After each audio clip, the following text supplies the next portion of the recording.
Welcome to IVF This, episode 202, IVF and Resentment. Welcome to IVF This. I'm your host, Emily Ginn. After 10 years of primary and secondary infertility due to both male and female factor infertility, I am now the mother to 3 beautiful miracles. I am married to my favorite person in the world. I'm a social worker, a life coach, and an IVF warrior. I'm here to teach you how to manage your mind and emotions during your IVF journey, to break free from anxiety and regain control of your life, even in the midst of infertility. I'm going to teach you how to say IVF this to how we think about, talk about, and experience infertility. Let's go. Hello, my beautiful friends. Welcome to another podcast episode of IVF This. Saying the podcast numbers now in the 200s it's pretty crazy. It's amazing and wonderful. But also, I don't know that I ever considered getting into the 200s. So now that we're, now 3 episodes into the 200s, it's pretty amazing. So I'm just going to feel very grateful and very proud for all of us that we get to be a part of this. So today, I don't like to shy away from the things that we dare not mention. We're going to talk about resentment. And before you tense up on that word, because I've had a lot of people, when I bring up that word, visibly tense, right? I want you to stay with me. Because I think resentment is one of the most misunderstood emotions that we experience during IVF and in life. And I also think it's one of the most moralized. So what I mean is we are somewhat allowed to talk about things like grief, anxiety, sadness, fear, overwhelm, stress. Those, though usually only in ways that are socially acceptable, digestible, temporary, and palatable for other people. We are more culturally comfortable with emotions that communicate pain rather than emotions that communicate protest. And I'm going to explain what I mean by protest in just a minute. But things like grief, sadness, and anxiety, those are at least somewhat understandable to people. But resentment crosses an emotional line both socially and culturally. It can feel uglier somehow, sharper, meaner, maybe even dangerous. Like if you admit to resentment, it says something bad about you as a person. And I think, honestly, resentment is very similar to jealousy in that way. Jealousy is a heavily moralized emotion. It's an emotion that is most often labeled as negative or bad. And when people hear the word jealousy, they immediately think, well, that makes you petty, you're insecure, or you're a bad person. And because resentment and jealousy have become so moralized culturally, I think that people don't even think that they're experiencing resentment as an emotion. We think about the acceptable, quote unquote, acceptable emotions, but resentment, we tend to think of resentment as a type of person rather than a type of pain or emotion. And I think, because of how I think about words and how we express words and experience things, I think that that distinction matters tremendously. Because resentment doesn't begin as bitterness. Resentment often begins as hurt, as a protest. Something is unfair, as exhaustion, as an unresolved pain mixed with comparison, helplessness, injustice, and repetition. And honestly, that's IVF in a nutshell. Repeated disappointment, repeated uncertainty, repeated unfairness, repeated emotional vulnerability, repeated loss of control. Of course, resentment shows up here. Honestly, if resentment didn't show up during IVF, that would surprise me more than it showing up. And today, as with all of my podcast topics, I want to remove some of the shame around resentment, and I want to help you understand it, to humanize it, and to contextualize it. because I think shame around resentment is often what keeps people stuck in the cycle of resentment. So, what is resentment actually trying to do? I think one of the most important things we can understand about resentment is this: resentment is functional. It is trying to do something for us.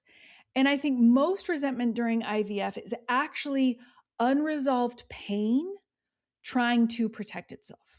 And I think that's because IVF creates an enormous amount of pain without any true or mostly true completion. There is no clean ending.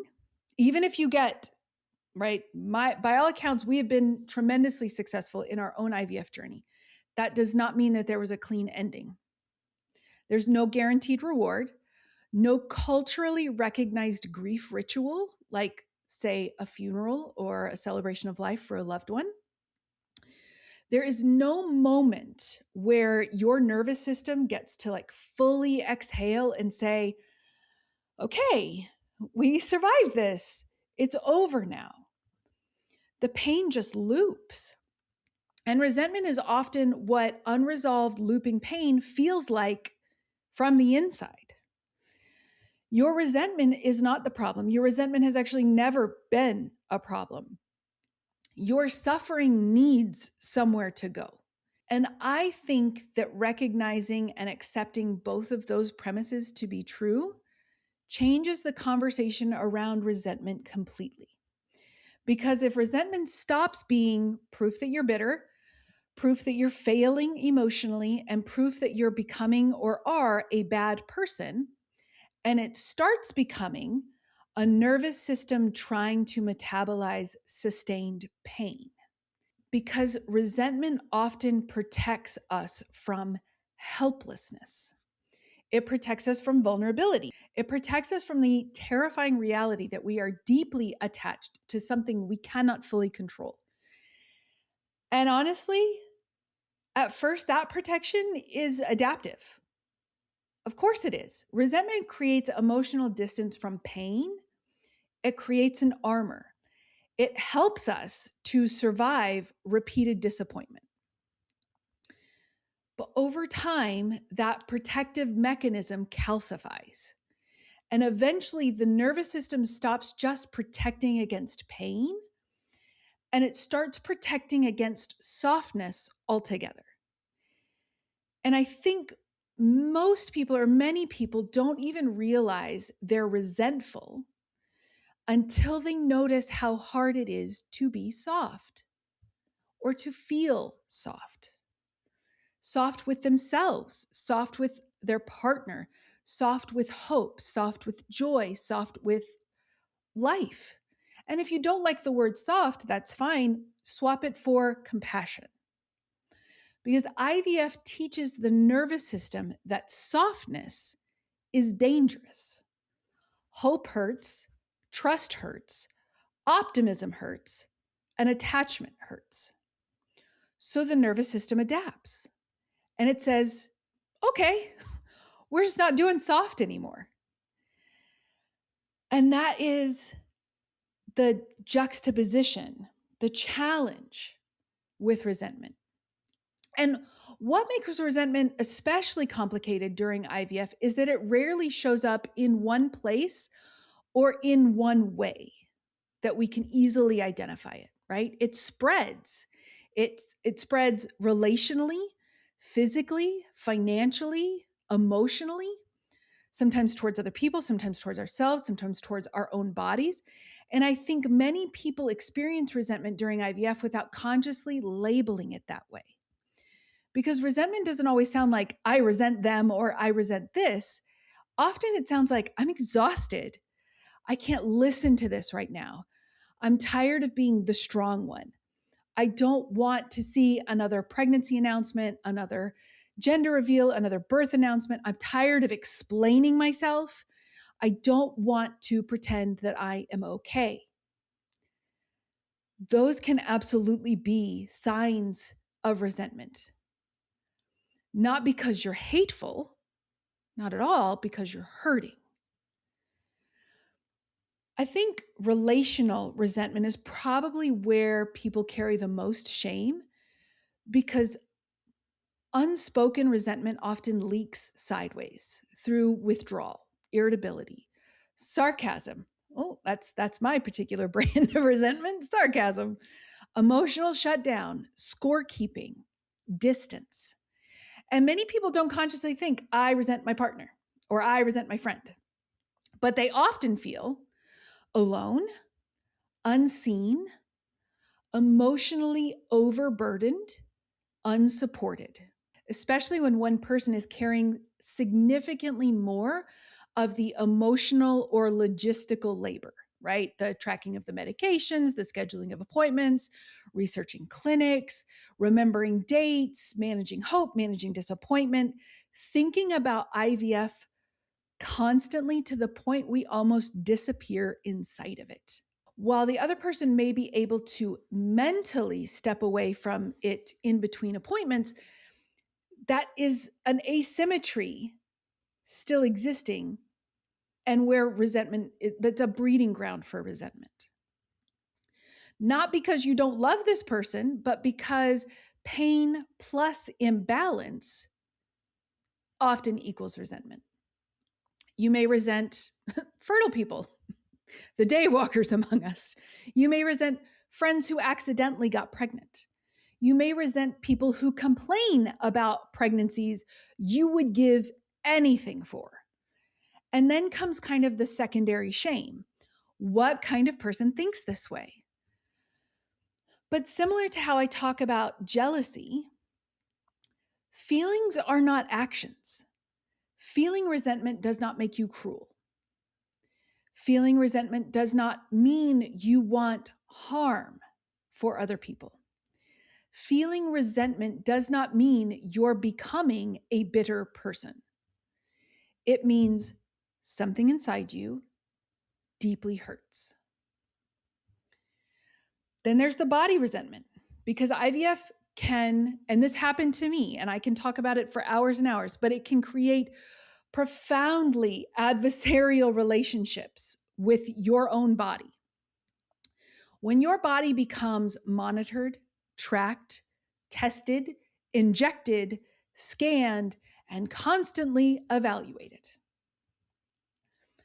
For me, I resented the fact that I had to have an ovary removed. Why do you ask? Well, I had to have it removed because it was a diseased ovary. It was creating grapefruit or larger size cysts on my ovary. And that was never going to stop. It was always going to do that. So they had to remove my left ovary. And I was deeply resentful of that.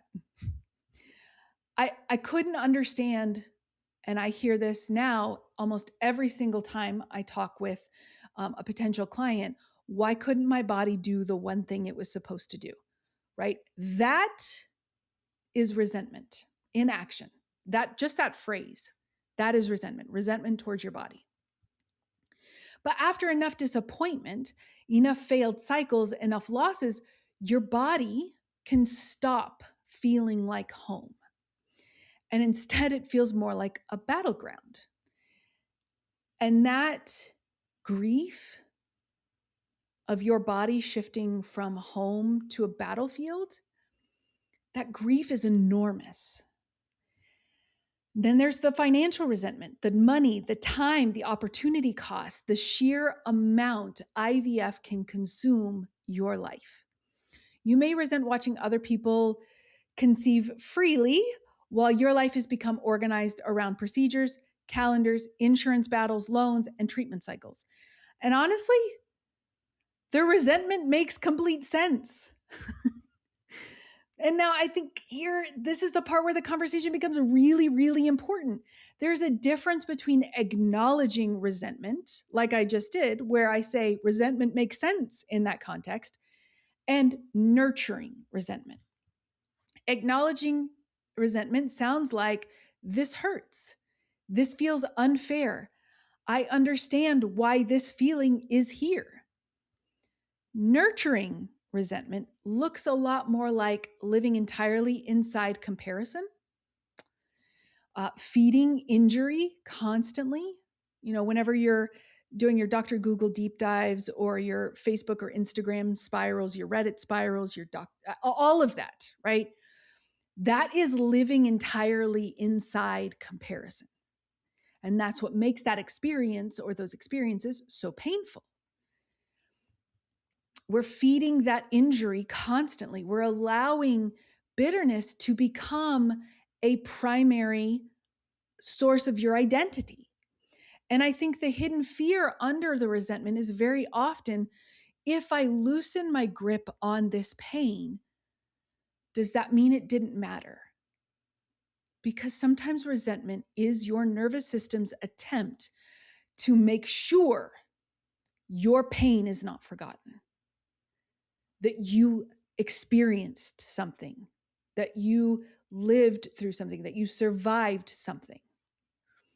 And that loss or those losses mattered. The unfairness mattered. The suffering was real. And I think people consciously fear that softening means betrayal to that fear.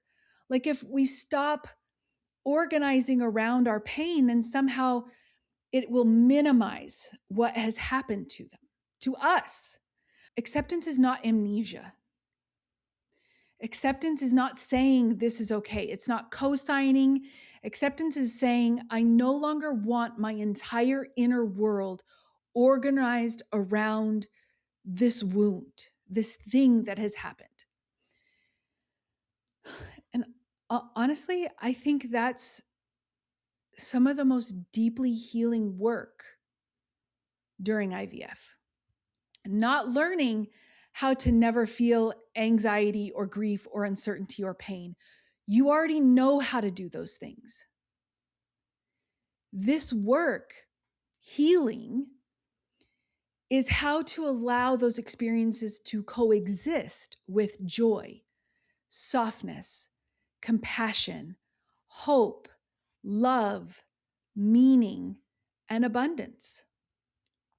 The goal is not to become someone who never feels resentment. The goal is to become someone whose entire emotional life is not organized exclusively around self-protection.